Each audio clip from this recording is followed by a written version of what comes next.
ஊளையிடும் நரிக்கு பதில் சொல்ல வேண்டுமா? வைகோ பேச்சு. அனுமன் பற்றி சர்ச்சை பேச்சு. ராஜமௌலி மீது புகார். நடிகை நயன்தாராவின் சொத்து இவ்வளவு கோடியா? தனுஷ் மீது பிரபல நடிகை பரபரப்பு குற்றச்சாட்டு. அட்ஜஸ்ட்மெண்ட் சர்ச்சை.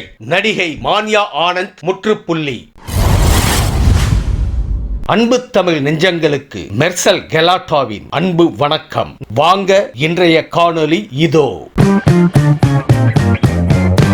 பல 100 கோடி சொத்துக்களை வைகோ குவித்து விட்டதாக மதிமுகவில் இருந்து சமீபத்தில் நீக்கப்பட்ட மல்லை சத்யா குற்றம் சாட்டியிருந்தார். இதற்கு பதிலளித்த வைகோ, செல்வ செழிப்பான குடும்பத்தில் பிறந்தவன் நான். அரசியலுக்கு வந்து பல சொத்துக்களை இழந்திருக்கிறேன். புனித இலக்கை நோக்கிய நெடுந்தூர பயணத்தில் இருக்கிறேன். அப்போது ஒரு நரி ஊளையிட்டால் அதற்கு பதில் சொல்ல வேண்டிய அவசியம் இல்லை என்று வைகோ தெரிவித்துள்ளார்.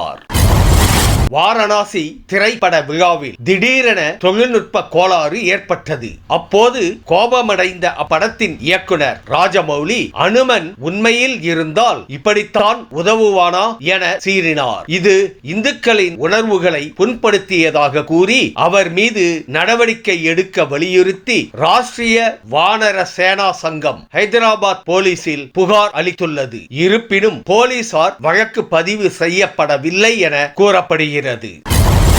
நடிகை நயன்தாரா தனது 41வது பிறந்த நாளை கொண்டாடினார். சினிமாவை தாண்டி பல தொழில்களிலும் அவர் முதலீடு செய்துள்ளார். Nayan skin, Femi Nayan, the lip balm company, Rowdy Pictures போன்ற நிறுவனங்களை அவர் தொடங்கி நடத்தி வருகிறார். இது தவிர சாய்வாலி, ஐக்கிய அரபு எமிரேட்ஸில் எண்ணெய் வணிகம், டிக்கெட் நயன் போன்ற நிறுவனங்களில் முதலீடும் செய்துள்ளார். அவருடைய சொத்து மதிப்பு சுமார் 200 கோடிக்கும் அதிகம் என மதிப்பிடப்பட்டுள்ளது.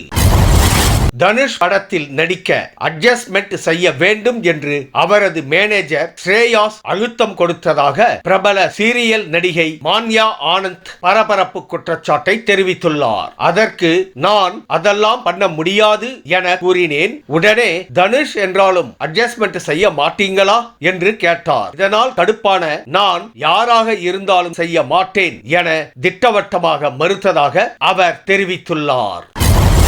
தனுஷின் மேனேஜர் ஸ்ரேயாஸ் என கூறி மர்ம நபர் ஒருவர் தொடர்பு கொண்டு அட்ஜஸ்ட்மெண்ட் பற்றி பேசியதாகவும் அவர் போலியாக இருக்கலாம் என்று தான் கூறியதாகவும் நடிகை மான்யா ஆனந்த் விளக்கம் அளித்துள்ளார். இதனால் 2 நாட்களாக கோலிவுட் சினிமாவில் சுற்றி வந்த சர்ச்சைக்கு தற்போது முற்றுப்புள்ளி வைக்கப்பட்டுள்ளது. முன்னதாக நடிகர் தனுஷ் தரப்பும் இதனை முற்றிலுமாக மறுத்திருந்தது குறிப்பிடத்தக்கது.